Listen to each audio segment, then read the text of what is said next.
नमस्कार, issue of the डेमा स्वागत छ। म हो स्मृति।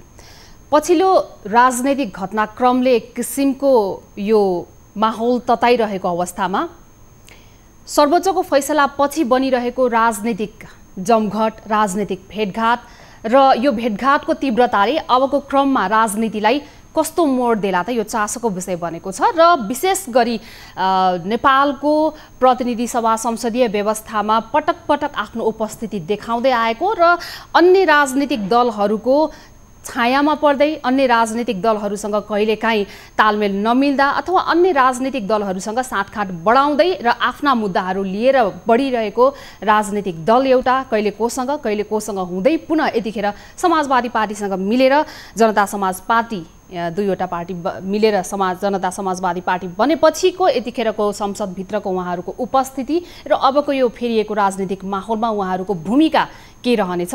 आज हामीसँग जनता समाजवादी पार्टीका नेता राजकिशोर यादवज्यू स्टुडियोमा हुनुहुन्छ। उहाँलाई स्वागत गरौँ। स्वागत छ सर यहाँलाई कार्यक्रममा। धन्यवाद।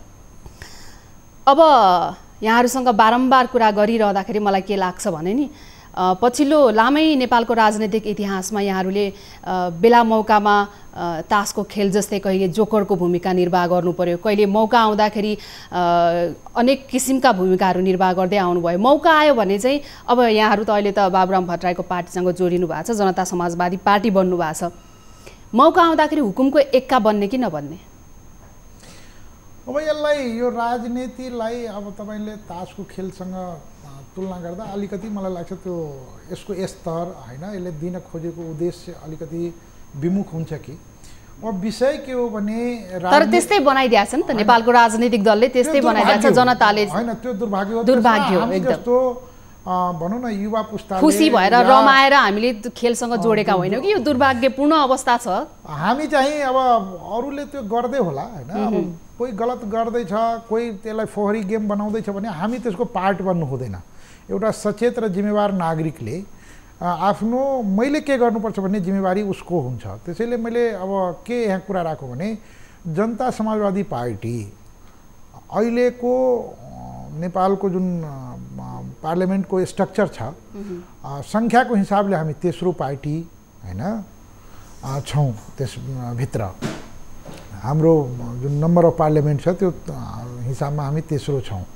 तर विचार र सिद्धान्तको हिसाबले, राजनैतिक कार्यक्रमको हिसाबले हिजो हाम्रो जे निष्कर्ष थियो, जे विश्लेषण गरेर हामीले भनेका थियौँ त्यो कुरा आज सही साबित भएको छ र त्यो एकदम समय सापेक्ष वैज्ञानिक वस्तुपरक हो भन्ने कुरा यो घटनाक्रमहरूले प्रमाणित गर्दै गयो। त्यसैले हामीले एउटा वैकल्पिक राजनीतिको परिकल्पना गर्दैथ्यौँ। हिजो जुन प्रकारको परम्परावादी राजनीतिले नेपाललाई एउटा सही दिशा दिन सकेन, नेपाललाई सकारात्मक दिशातिर डोर्याउन सकेन, नेपाली जनताको जो माग थियो, नेपाली जनताको जो जीवनमै रूपान्तरण ल्याएर परिवर्तन ल्याएर एउटा समृद्धिको होइन एउटा सम्मानजनक जीवन जिउन जुन प्रकारको राज्यले बन्दोबस्ती गर्नुपर्थ्यो त्यसमा असफल रह्यो र त्यसको मूल कारण रह्यो नेपालको राजनीति। नेपालको राजनीति मुद्दा तपाईको एजेन्डा विचार सिद्धान्तबाट विमुख हुँदा आज जे यहाँले भूमिका बाँध्नुभयो, जसरी बाँध्नुभयो, मलाई लाग्छ त्यसको परिदृश्यहरू देखा परेको छ, त्यसका बछिटाहरू देखा पर्दैछ। त्यसैले जनता समाजवादी पार्टीले यहाँले विचारको रूपमा हिजो हामीले जे निष्कर्ष निकालेका थियौँ कि संविधान निर्माण जसरी गर्दैछौ तिमीहरू जुन प्रकारले अगाडि बढ्दैछौ यो ठिक होइन है, यसले दुर्घटना निम्ति आउँछ, यो संविधानलाई धेरै लामो आयु दिँदैन। आज यो घटनाले त देखायो। त्यसैले विचारको हिसाबमा हामी हिजो ठिक थियौँ, आज ठिक छौँ भन्ने कुरा प्रमाणित भयो। अब यहाँले भने जस्तै भूमिकाको हिसाबमा मलाई लाग्छ जस्तो भूमिका निर्वाह गरेर मुलुकलाई हित हुन्छ त्यो भूमिका जनता समाजवादी पार्टीको नेताले 101 भूमिका निर्वाह गर्नको लागि सक्षम छ र त्यो समयअनुसार गर्छ भन्ने कुरा म यहाँ निवेदन गर्न चाहन्छु। तर अहिले पनि हाम्रो देशको शासकीय पद्धति फेरिएको अवस्थामा पनि जुन किसिमले अहिलेको सरकार बनेको थियो, एब्सोल्युट मेजोरिटीको सरकार, यो समयमा पनि एउटा कुनै कदमको कारणले गर्दाखेरि संसद विघटन भयो, संसद पुनर्स्थापित भयो। अहिलेको यो अवस्थामा जुन यहाँले राजनैतिक परम्परावादी सोचको कुरा गर्नुभयो नि, अब अहिले फेरि यो सत्ताको समीकरण बन्दै गर्दाखेरि अझै पनि हामीसँग शासन प्रणाली फेरिए तापनि त्यो परम्परावादी सोच त फेरिएको छैन रहेछ है भन्ने त जनताले सोच्ने ठाउँ छ नि, त्यो फेरिएको छैन भन्ने यो घटनाले तपाईको अब यसरी नै नेपालको राजनीतिलाई अगाडि डोर्याउन सक्दैन भन्ने कुरा प्रमाणित भयो। किनभने 2/3 झन्डै 2/3 को बहुमत को नेतृत्व गरेको एउटै दल, फेरि त्यसलाई कुनै विपक्षी दलले या कुनै जनताले या कुनै घटनाले उसलाई यो समस्या पारिदिएको होइन नि। नितान्त नेकपाको आन्तरिक किचलोले गर्दा, आपसी घर झगडाले गर्दा आज मुलुकलाई नै एक प्रकारको भाँडखालो, एक प्रकारको समस्यामा पारेको स्थिति छ। त्यसैले के हो भने जब तपाईँ सिद्धान्तभन्दा, विचारभन्दा तपाईँ विमुख हुनुहुन्छ, वैचारिक स्खलन हुन्छ अनि त्यहाँ समस्या हुन्छ। किनभने त्यहाँ स्वार्थले ठाउँ लिन्छ र स्वार्थको बजाबाजमा कहिले यता कहिले उता हुन्छ। त्यसैले हामीले जे भन्दै छौँ कि अब यही प्रकारले नेपालको राजनीति अगाडि बढाउनु हुँदैन। त्यसैले हाम्रो आचरण, हाम्रो कार्य गर्ने शैली, हाम्रो चिन्तन प्रणाली, हाम्रो सोच्ने तौर तरिका सबैमा तपाईको रूपान्तरण हुनुपर्छ। त्यसैले वैकल्पिक राजनीति आजको आवश्यकता हो भन्ने कुरा बोध गरेर जनता समाजवादी पार्टीले यसलाई अगाडि बढाउन खोज्दैछ। र तपाईले भनिसक्नुभयो यो समस्या के कारणले भयो?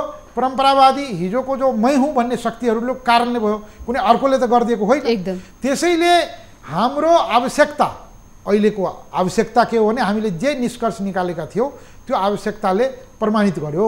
अब अहिलेको राजनीतिलाई मलाई के लाग्छ भने समग्र नेताहरू जो नेतृत्व गर्दैछ, एकचोटि हामी आत्मसमीक्षा गर्नुपर्ने, एकचोटि हामीले आत्मचिन्तन गर्नुपर्ने। अबको आगामी जुन हाम्रो कार्यदिशा हुन्छ, आगामी बाटा हुन्छ, त्यसमा हिजो भएका कमी कमजोरीलाई सुधारेर अगाडि बढ्नुको विकल्प छैन। होइन भने फेरि दुर्घटना हुन्छ, फेरि समस्या आउँछ। हाउसमा यहाँहरूको 34 जना, 2 जना निलम्बनमा हुनुहुन्छ। ठुलै एउटा राम्रो सङ्ख्याको उपस्थिति रहेको छ। अहिले चाहिँ अब नेकपा जोसँग बहुमत थियो त्यो फुटिसकेको अवस्था छ। 90 जनाले त लिखित रूपमा अविश्वासको प्रस्ताव प्रधानमन्त्रीलाई बुझाउनु भएको छ। यस अर्थमा पनि 90 जना ओली पक्षमा छैनन्, दाहाल प्रचण्ड दाहाल नेपाल पक्षमा छन् भन्ने स्पष्ट भएको अवस्था छ।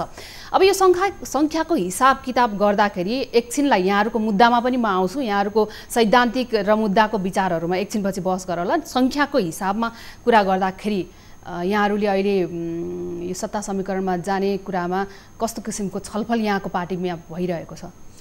अहिले नै सरकारमा जाने भन्ने पार्टीमा छलफल भएको छैन। अब पहिले त के हो भने सम्मानित सर्वोच्च अदालतको निर्णयले संविधानलाई फेरि एक बार ट्र्याकमा ल्याइदिएको छ। जो चाहिँ असंवैधानिक कदम थियो त्यसलाई सच्याइदिएको छ।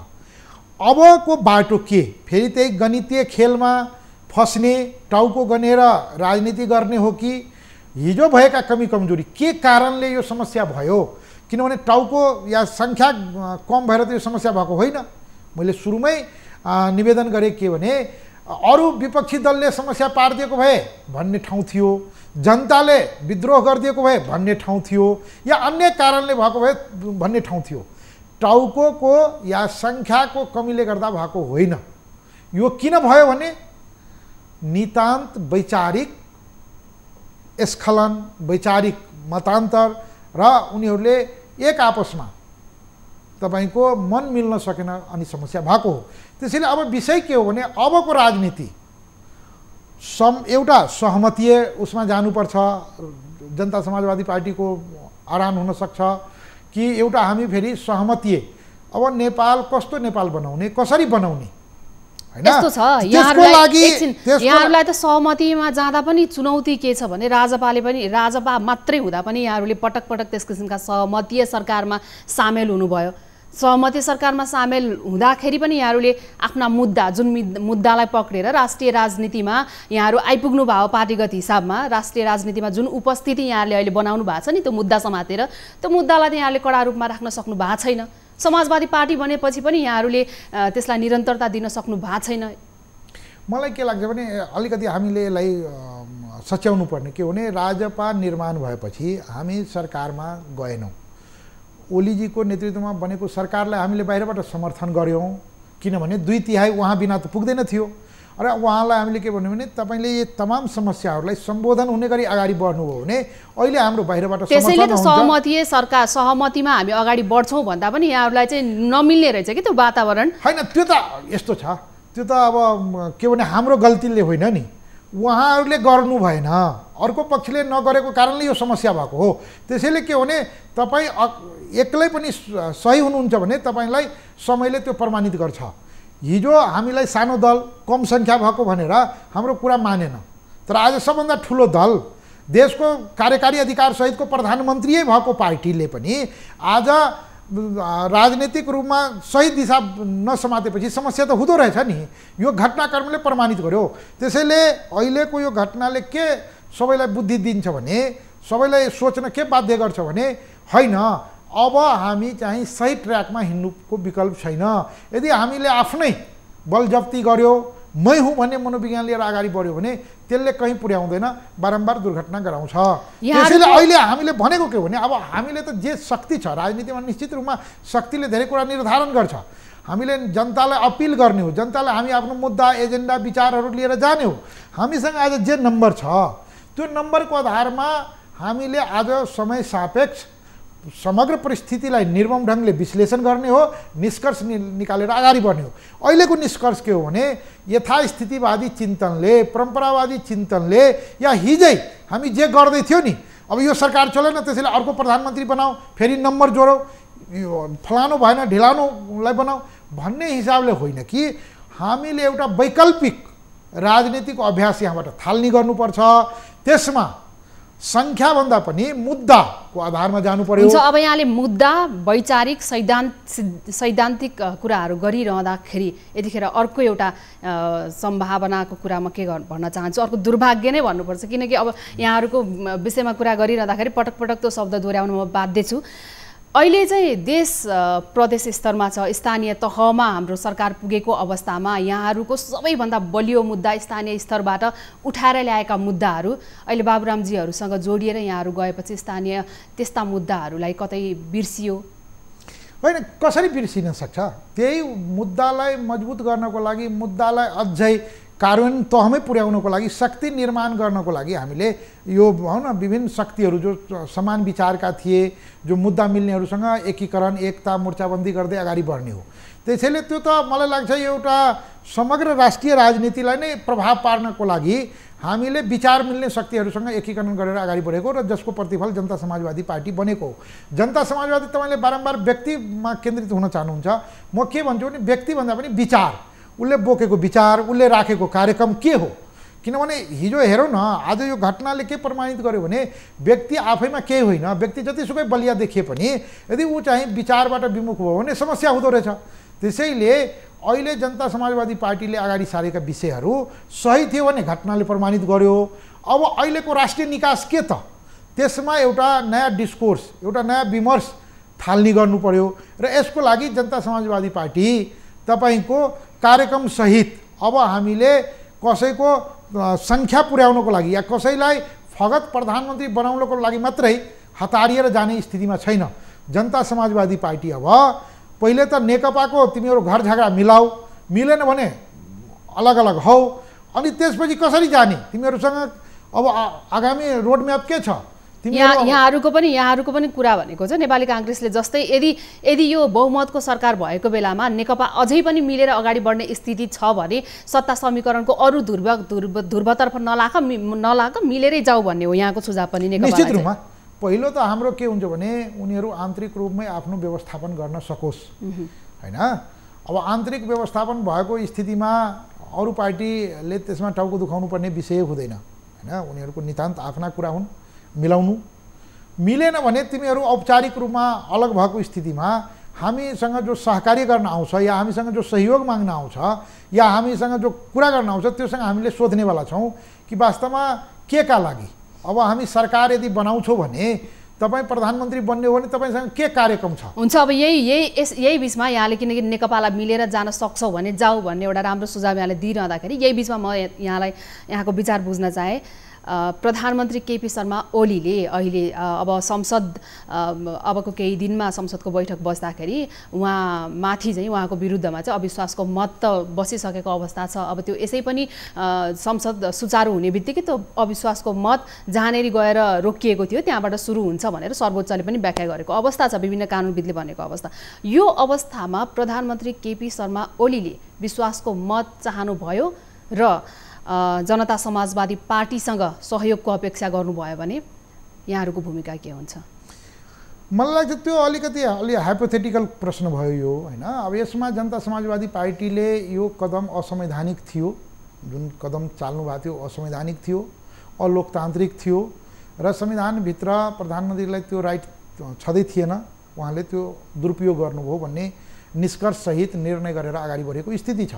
अब कुरो के रह्यो भने राजनीतिलाई हामीले कसरी हेर्ने, मैले बारम्बार जोड दिन खोजेको के हो भने यहाँ खाली गणितीय खेल होइन, खाली त्यो सत्ताको लागि जे पनि गर्न हुने। तर हामी मान्दैनौँ, किनकि नेपालको राजनीतिले त्यो सबै कुरा देखाइदिइसकेको छ। नैतिकता, आचरण, सिद्धान्त, विचार भन्ने कुराहरूलाई धेरै पछाडि छोडिसकेको छ। कुनै एउटा राजनीतिक दल होइन, सबै राजनीतिक दलहरूले त्यो गरिसकेको अवस्था छ। त्यो कारणले पनि नैतिकताको आधारमा अथवा सिद्धान्तको आधारमा उहाँले यसो गरिदियो हुन्थ्यो अथवा यो पार्टीले यसो गरिदियो हुन्थ्यो भन्ने चाहिँ भन्नकै लागि भन्ने कुराहरू मात्र जस्ता भए। त्यो कारणले गर्दा पनि मैले चाहिँ यदि प्रधानमन्त्रीले विश्वासको मत चाहनुभयो भने र समाजवादी पार्टीको लागि त्यस किसिमको एउटा वातावरण बन्यो भने यहाँहरूको भूमिका के हुन्छ भन्ने मात्र अलिकति स्पष्ट था। त्यसमा चाहिँ यहाँले सोच्नु भएको छ कि छैन भन्ने मात्र? छैन, जनता समाजवादी पार्टीले यो बारेमा सोचेकै छैन, यस्तोमा कुनै निर्णय भएको छैन हैन। जनता समाजवादी पार्टीको पहिलो जोर हुन्छ यहाँबाट हामी एउटा वैकल्पिक, तपाईले भने जस्तै नि, अब हामीले के भने जेनरलाइज गर्छौँ कुनै विषयलाई हैन, सबै खराब छन् भनिदिन्छौँ अनि हामी आफ्नो दायित्वबाट पन्छिन्छौँ। त्यसैले हिजो भएका थिए कमी कमजोरीहरू, यसमा नकार्न सकिँदैन। तर अब आगामी कार्यक्रमहरू तय गर्दा, आगामीको बाटाहरू तय गर्दा हिजोको कमजोरीबाट, हिजोको गल्तीबाट पाठ सिक्ने कि त्यही गल्ती दोहोऱ्याइरहने भन्ने प्रमुख विषय हो। त्यसैले अब सरकारमा जाने हो भने के का लागि, या सरकारको नेतृत्व गर्ने पार्टीसँग के रोडम्याप छ, यो सहित हामीसँग आयो भने हामी सहकारी गर्छौँ, होइन भने हामी त बाहिर बसेकै थियो हिजो पनि त्यसरी नै हो। अब पहिले त के हो भने प्रधानमन्त्रीले विश्वासको मत लिनको लागि प्रयास गर्ने हो कि होइन हैन, अब कुन आधारमा उहाँ अगाडि बढ्ने हो, यो पार्लियामेन्ट काम गर्न दिएन, यो पार्लियामेन्ट डिजोल्भ गर्न उहाँ आफै अग्रसर हुनुभएको हो। त्यसैले यी विषयहरू मलाई लाग्छ अलिकति समयले सबैका सवालका जवाब दिन्छ। जनता समाजवादी पार्टी बडो स्पष्ट छ, अरूले के गर्ला त्यो हामीलाई अहिले नै भन्न सक्ने स्थिति भएन। जहाँसम्म जनता समाजवादी पार्टीले खाली सरकारमा जानको लागि हामीले उठान गरेका मुद्दाहरू, हामीले बोकेका नीति र सिद्धान्तहरूलाई तिलाञ्जली दिएर छोडेर या कुनै प्रकारका अनैतिक सम्बन्ध बनाएर लाभ या हानिको विषय बनाएर हामी त्यो कार्य गर्दैनौँ भन्ने कुरा म यहाँ निवेदन गर्न चाहन्छु। अबको हाउसको सेसन बस्दाखेरि त्यो सबैले पर्खिरहेको अवस्था पनि भयो। अबको हाउसको सेसन बस्दाखेरि चाहिँ त्यो एकदमै सहज वातावरण बन्नको लागि त्यसको एउटा सम्भावना मात्रै भनौँ न, अब अहिलेको लागि त सम्भावना के हुनसक्छ? सबभन्दा पहिले त नेकपाको झगडा कसरी व्यवस्थापन हुन्छ प्रमुख, किनभने सबभन्दा ठुलो पार्टी, प्रमुख पार्टी र सरकारको पनि अहिलेसम्म नेतृत्व गरिरहेको पार्टी। त्यसैले त्यो झगडा कसरी व्यवस्थापन हुन्छ प्रमुख कुरा त्यहाँ हो, अरूको विषय। अब यो विषयलाई उहाँहरूले एकदम पेचिलो बनाएर जानुभयो, एकअर्कालाई निषेध गरेर जाने स्थिति भयो भने यो झन् कम्प्लेक्स बन्छ हैन, अलिकति समस्या त्यहाँ हुन्छ होइन। यसलाई सहज ढङ्गले अगाडि बढाउनु भयो भने त्यसपछि अरू दलका भूमिकाहरू हुन्छ। अब यसमा मलाई के लाग्छ भने पहिले त नेकपा अब मिल्न सक्यो भने धेरै राम्रो, मिल्न सकेन भने विधिवत ढङ्गले दुईटा आफ्नो आफ्नो समूह या अलग पार्टी बनाएर पार्टीका कार्यक्रमहरू लिएर अगाडि बढ्नुपर्ने हुन्छ। अब त्यसको लागि प्रधानमन्त्रीजीले के गर्ने हो हैन, प्रधानमन्त्रीजी अब भनौँ न 10 दिनपछि 10 दिनभित्र बस्नै पर्ने स्थिति छ, त्यो बाध्यात्मक स्थिति छ। त्यसपछि प्रधानमन्त्रीजीले राजीनामा दिनुभयो भने अर्को सरकारको बारेमा चर्चा हुन्छ होइन, राजीनामा दिएन भने त्यसपछि अविश्वासको प्रस्तावतिर जाने हो। अविश्वासको प्रस्तावमा उहाँमाथि को अविश्वास राखेर जाने हो, त्यसको लागि छलफल होला, त्यसको लागि फेरि एक प्रकारको त्यसपछि पनि नयाँ प्रधानमन्त्री चयनको प्रक्रियामा त जानै पर्यो। त्यसको लागि मलाई लाग्छ अलिकति त्यो जटिल विषयहरू बन्न सक्छ। त्यसको लागि अब त्यो छलफल सुरु हुन्छ। अब अहिले नै त्यसमा यसो होला या उसो होला, यो चाहिँ सहज वातावरण बनिहाल्यो भने यो हुन्छ भन्ने सम्भावनाको कुरा भयो। अब अहिले चाहिँ दाहाल नेपाल पक्ष र ओली पक्षको ध्रुवीकरण यदि लाइनमा, एउटै लाइनमा आएन, यदि नेकपा ट्र्याकमा आएन भने त्यसबाट अब यहाँहरू आफै पनि हाउसमा तेस्रो उपस्थिति राख्नुहुन्छ, बलियो उपस्थिति यहाँहरूको छ, त्यसबाट चाहिँ सबैभन्दा राम्रो फाइदा चाहिँ कसलाई हुन्छ? राजनीति फाइदा घाटा नाफाकै कुरा भयो। अब मलाई लाग्छ तपाईँ यसलाई कुन आधारमा राजनीति नाफा घाटाको विषय बनाउने? विषय बनाउने अब घाटा त मुलुकलाई भयो। समग्रमा नेपाली जनताले एक प्रकारको भनौँ न यो 2 महिना त हामी केही काम गर्न सकेनौँ। अब राज्यको स्रोत साधन पैसा खर्च केमा भयो? आम सभामा भयो हैन, यताबाट मान्छे ओसार्यो उता गयो हैन, अरू कार्यहरू हुन्थ्यो त्यो भएन। तर यसलाई विषय के हो भने मैले भने नि बारम्बार मुलुकलाई अगाडि बढाउनको लागि जुन प्रकारको चेत भएको, जुन प्रकारको इच्छा शक्ति भएको, जुन प्रकारको एउटा भिजन भएको लिडरसिपले जसरी नेतृत्व गर्नु पर्थ्यो त्यो भएन। अब हुने के हो भने 2 प्रकारको म घटना देख्छु। एउटा त यही गणितको आधारमा म ठुलो हैन, म ठुलो त्यसैले मैले नेतृत्व पाउनुपर्छ भने एउटा अभ्यास सुरु हुन्छ। हाम्रो दाबी के रहन्छ भने हैन यो घटनाले सबैलाई सद्बुद्धि दिएको छ, सबै अब ल एकचोटि अब नयाँ ढङ्गले वैकल्पिक राजनीतिको अभ्यास सुरु गर्यो भने त्यसैले नीति वास्तवमा जनता समाजवादी पार्टीले अगाडि सारेका विषयहरू अहिले समय सापेक्ष वस्तुपरक र सही साबित भयो। यसमा एउटा सहमतीय राजनीति अगाडि सार्ने हो भने मलाई लाग्छ जनता समाजवादी पार्टीको नेतालाई पनि अगाडि सारेर एक प्रकारको एउटा नयाँ राजनीति तपाईको वैकल्पिक राजनीति अगाडि सार्न सकिन्छ। तर अहिले नै हामीले त्यो स्थितिमा पुगिसकेका छैनौँ। त्यसैले अहिले मलाई लाग्छ त्यो बोल्नु सबैभन्दा अगावै हुन्छ। पहिले उनीहरू कसरी आउँछ, उनीहरू पहिले आपसमा नेकपाको विषय कसरी टुङ्गिन्छ, त्यसपछि कुन पक्षले सबैलाई समेटेर एउटा सहमतीय राजनीति मुद्दाहरूलाई पनि अगाडि सारेर अगाडि बढ्न खोज्छ, त्योसँग चाहिँ जनता समाजवादी पार्टीले त्यस बेला निर्णय गरेर अगाडि बढ्छ होला। हुन्छ। अब यहाँहरूले हामी मुद्दा बोकेर हिँडेको पार्टी सैद्धान्तिक र वैचारिक हिसाबमा नै हामी अगाडि बढ्छौँ, त्यसरी नै बढ्दै आइरहेको हो भनिरहेको अवस्थामा अहिले अब सम्भावनाहरूलाई हेर्दाखेरि त्यहाँभित्र हाउसमा सहमति बनेर अथवा सहमतिकै आधारमा सरकार बनेर अगाडि बढ्यो भने यहाँ व्यक्तिगत रूपमा खुसी हुनुहुन्छ? यहाँकै मात्रै विचार बुझ्न चाहे, पार्टीगत हिसाबमा नबन्नु होला। यहाँले चाहिँ यहाँको विचारमा चाहिँ त्यो गर्दा ठिक हुन्छ अथवा कुनै अवस्था सृजना भयो र चुनावमा जानुपर्ने अवस्था आयो भने पनि त्यो पनि स्वीकार्य हुन्छ अथवा त्यो पनि बेस हुन्छ भन्ने लाग्छ यहाँलाई चाहिँ के लाग्छ? होइन, यो त अब के हो भने समस्या सिर्जना गरेर जानु भनेको राम्रो होइन। जति बढीभन्दा बढी सहमति हुनसक्छ, बढीभन्दा बढी आपसमा एउटा सहकार्य गर्ने वातावरण मिल्छ, त्यो राम्रो हो। यसले के गर्छ भने अरू कार्यतिर मुलुकलाई केन्द्रित गर्न सहयोग पुर्याउँछ हैन, गलत चिजहरूको बढावा मिल्दैन। अब अहिले के भने यो पार्लियामेन्टको आयु 5 सालको लागि जनताले मतदान गरेर पठाएको हो। अब संविधान तहत पनि त्यो मिल्दैन, प्रिमेच्योर हुन्छ। अर्को कुरा स्रोत साधनको दुरुपयोग र खर्चको हिसाबले पनि राज्यले एउटा ठुलो खर्च बेहोर्नु पर्ने हुन्छ र यसले के गरिदिन्छ भने फेरि तपाईँको तिक्ताहरू फेरि एकअर्कालाई भनौँ न विधि प्रक्रिया तपाईँ मान्नु भएन भने त्यसलाई बचाउको लागि तपाईँले गलत सहाराहरू लिनुभयो भने त्यसले एउटा नकारात्मक राजनीतिलाई जुन एङ्गलले फोहोरी गेम भयो भन्छौँ नि, फेरि त्यसमा चलखेलहरू हुन्छ। त्यसैले यो त मिल्न सक्यो र यसलाई ट्र्याकमा लगेको स्थिति नै राम्रो हुन्छ। मेरो लागि त त्यो सुखद क्षण हुन्छ। अब यो अवस्था, यो क्रिटिकल अवस्था आउनुभन्दा अगाडिको समय सापेक्षको सन्दर्भमा कुरा गर्दाखेरि चाहिँ यहाँहरूले बहुमतीय प्रणालीबाट बनेको सरकार र बहुमतको सरकारले गरिरहेका थुप्रै निर्णय र मुद्दाहरूमा चाहिँ आफ्नो आवाज उठाउनु भएको छ। यहाँहरूको भूमिका अब संसदभित्र थप बलियो बनाएर लैजानुहुन्छ अथवा के छ? निश्चित रूपमा अब हामीले अगाडि सारेका मुद्दाहरू, अब हामी सदनमा पनि छौँ हैन, अहिले अब प्रतिपक्षमा छौँ। त्यसैले हामीले सरकारलाई बारम्बार तिमी गलत बाटोमा गयो, जसले गर्दा समस्या हुन्छ मुलुकलाई भनेर हिजो पनि भन्दै आयो, जसले गर्दा यो दुर्घटना भयो हैन। सरकारले सुरुदेखि नै जसरी बलमिचाइ गर्यो, जसको प्रतिफल संसद विघटनसम्मको स्थिति सिर्जना भयो। आफ्नै दलमा भनौँ न उहाँलाई त जनताले, नेपाली जनताले 5 साल तिमी निर्वाध रूपले सत्ता सञ्चालन गर्न भनेर नेकपालाई दिएको हो नि, आखिर त्यो गर्न सकेन त्यही समस्याले गर्दा।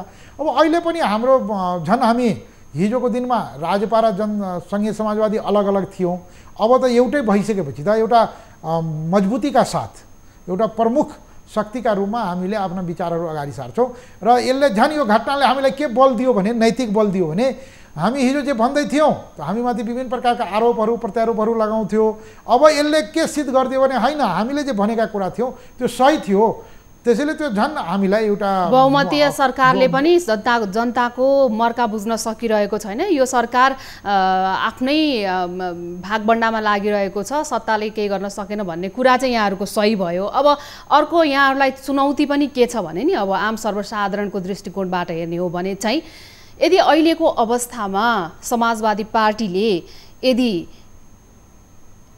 नेकपाको कुनै पक्षसँग अथवा सरकार बनाउँदै गरेको कुनै पक्षसँग सत्ता समीकरणको मा लागेर त्यो भागबण्डामा लागेर भनौँ न, अब त्यो हिसाब किताबमा गणितीय हिसाब किताबमा लागेर यहाँहरू सत्तामा जानुभयो र सरकारमा सामेल हुनुभयो भने पनि त यहाँहरूलाई त गाह्रो हुन्छ, चुनौती त धेरै हुन्छ होइन। अब निश्चित रूपमा चुनौती त धेरै ठुला चुनौतीहरू छ। मुलुकले गर्नुपर्ने, राज्यले गर्नुपर्ने, सरकारले गर्नुपर्ने ठुला चुनौतीहरू छ। आज युवाहरू बेरोजगार छ, हाम्रा शिक्षा ध्वस्त छ, कृषि ध्वस्त छ, होइन, सुशासन ध्वस्त छ, भ्रष्टाचार जहाँ त्यहीँ छ।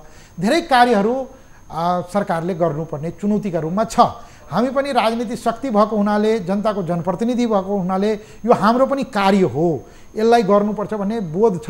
हाम्रो लागि पनि त्यो चुनौती हो, त्यो सामना गर्नुपर्छ, त्यसबाट भाग्न मिल्दैन कसैले।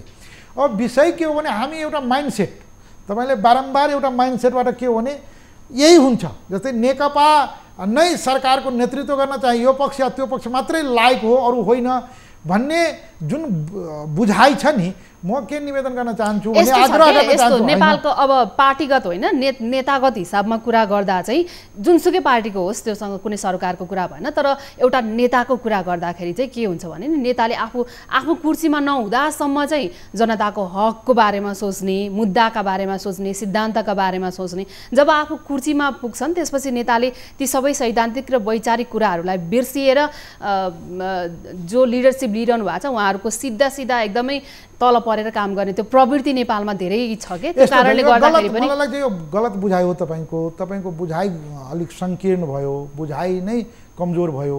अब यसलाई सबलाई यही भएको भए कसरी चल्छ त? यो कसरी तपाईँले त्यसपछि या त सबलाई फाल्नु पर्यो हो कि होइन?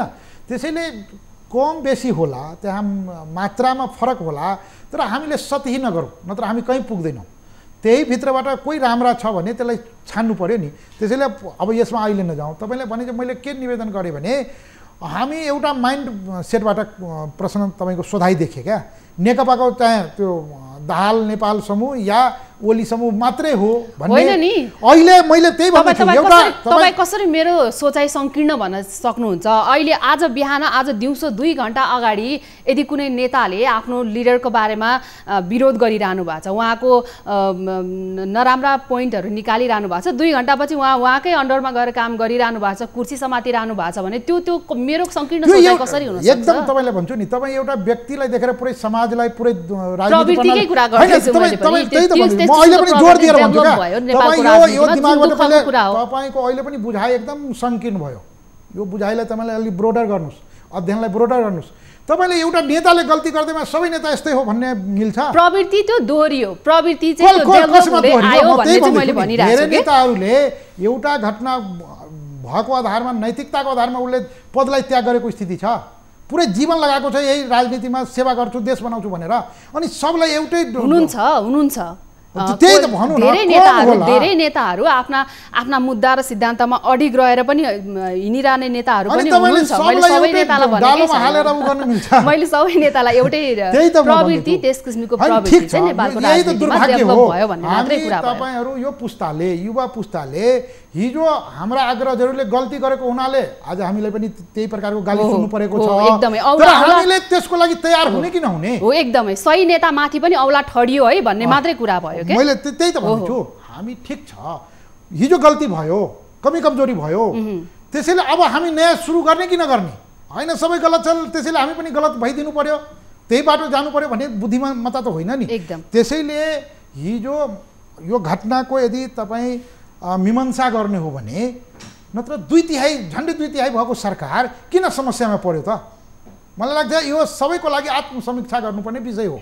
सबैले एकचोटि आफ्नो क्रियाकलापहरूलाई, हिजो लिएका नीतिहरूलाई, हिजो गरेका पद्धतिहरूबाट सोच्नुपर्ने, सिक्नुपर्ने विषय हो। मसँग 5 वर्ष छ भनेर फुरुङ्ग पर्ने अवस्था त नेपालको राजनीतिमा रहेनछ नि त, देखियो नि त्यो। अब मैले के निवेदन गरेँ भने अब सरकार बिना त देश अगाडि बढ्न सक्दैन हैन। अर्को कुरा के भने हामी पार्लियामेन्ट्री सिस्टममा छौँ, त्यहाँ गणितीय खेल हुन्छ, स्वाभाविक हो, त्यसलाई नकार्न पनि सकिँदैन। तर यही फ्रेमभित्र हामीले के बेटरमेन्ट गर्न सक्छौँ, के राम्रो गर्न सक्छौँ भन्ने जोड दिन खोजेको हामीले। हाम्रो पार्टीको या हाम्रो तर्फबाट जोड के हुन्छ भने तिमीहरू अहिले सुध्रेर आऊ, तिमीहरू अब कार्यक्रम सहित आऊ, तिमीहरू अब चाहिँ हिजो हामी गल्ती गर्यौँ त्यो बोधका साथ अगाडि बढ।